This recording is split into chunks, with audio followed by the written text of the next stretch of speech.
Hello and welcome to episode 217 of the Daily Sales Message, where every single day I share a piece of simple and actionable advice that's designed to help you feel more confident and sell more stuff. In this episode, we're talking about the power of unlimited. Now, my job when I'm teaching people how to sell and when I'm creating messaging for clients through my Clear Sales Message consultancy is to push people to be as bold and cavalier and confident as possible in what they're saying. We don't want to actively mislead people or lie to them or make claims that we can't back up. It's not what I'm here to do. However, got to be as bold and succinct and concise as possible. And the notion of unlimited is something I try to encourage people to do as much as possible, because from my personal experience, it's an easy win and it doesn't have much of a commercial cost to it.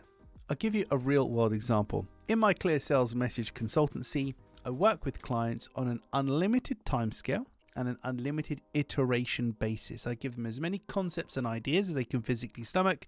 They're stuck with me until they're 100% happy with the result.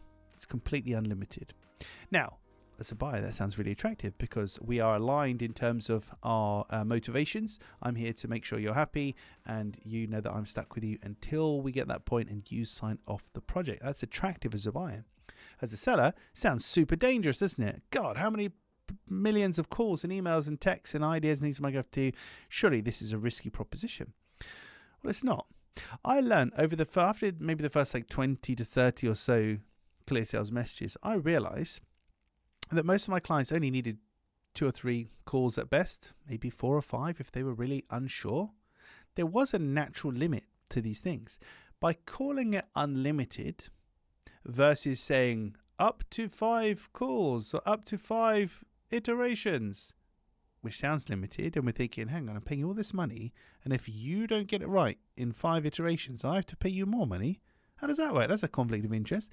So rather than me saying that, by using the word unlimited, knowing that by definition it's limited, it's super attractive. Now, for all of my Clear Sales Message clients, this is what perfectly swimmingly, apart from one. I had one client, it was just a simple naming project, and because of the industry these people are in, it's quite difficult to come up with names that weren't already trademarked and the domain names were taken, etc. So it wasn't really my fault per se, but there we go. I gave them 143 different naming options for how to name their business. 142. It's well over 100. Well over. So much so that they paid me more money. They'd already paid my invoice, and they said, look, we'll give us more money. We feel bad.